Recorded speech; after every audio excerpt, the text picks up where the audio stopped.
Golfers are losing shots all over the place on the golf course, and it's not due to their swing, but it's due to their aim. It's one of the most frustrating things I see on the golf course is watching people hit really good golf shots right where they're aiming, nowhere near where they wanted to.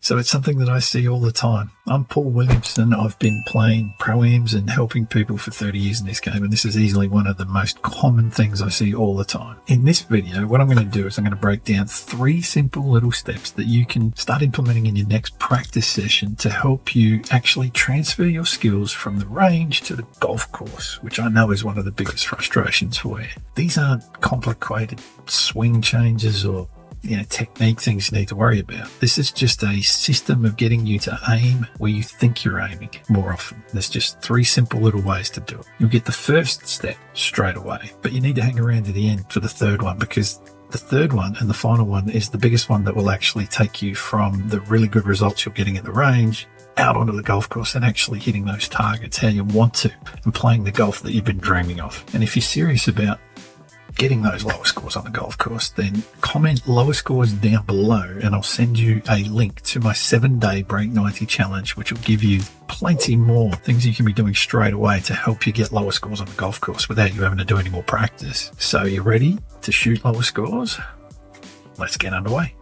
This is how you can start improving your direction on the golf course, and it's a huge problem I see out in the golf course is people don't know where they're actually aiming. You got to aim the gun before you fire it. So I see so many people with good golf swings hit these shots way out to the right or left, and they go, what's wrong with my golf swing? There's absolutely nothing wrong with it. It's where they're aiming. So what we've got to do is we've got to train here our aim. You've got to stand there and go, okay, there's the ball over there. We're on this side like golf tells us we have to be.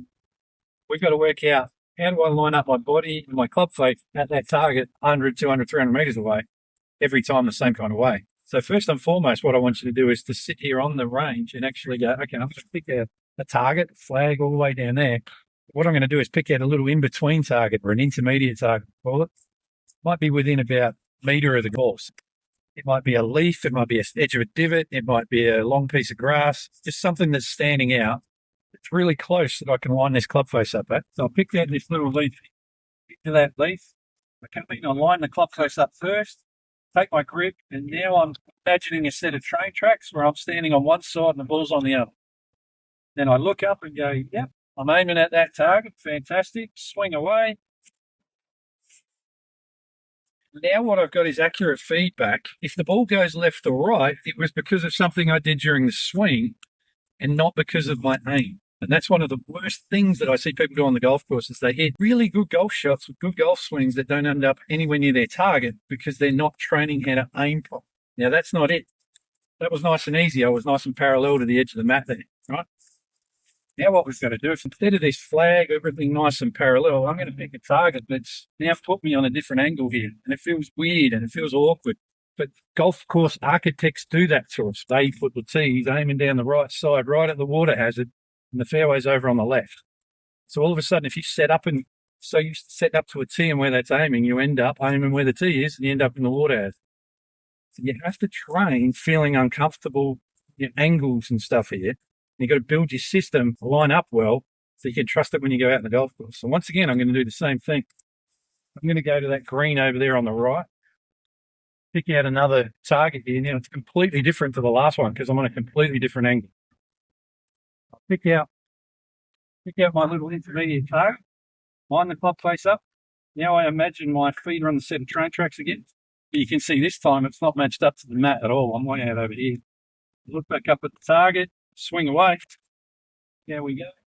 Not too bad. Rather than block practice of just hitting the same shot, same club, same target all the time, you've got to change it up. You actually train for what happens on the golf course. So now I'm going to aim at that 200 sign way out over to the left here. Once again, pick out my little intermediate target, which is going to be completely different to those other ones. I'm going to have a different feeling altogether when I stand there and look at the mat.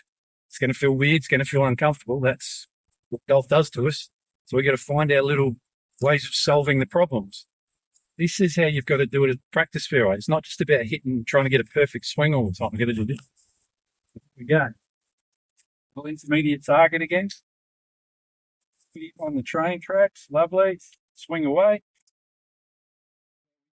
That's called a bit of random variable practice. Then what you want to start doing is testing yourself as to a little bit of a game. How many imaginary greens can I hit with an 8-iron?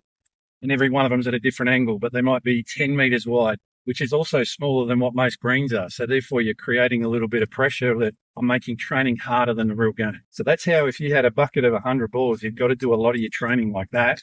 So you're training the skills that you're going to need when you go to the golf course. If you're enjoying what you're watching and you want to come and work with me in person, come and join me at the Gold Coast here in Australia. Have a golf holiday and break that bag golf and play the golf of your dreams in the space of 3 days. All the details are down below on my website. And don't forget to subscribe to the channel. Cheers.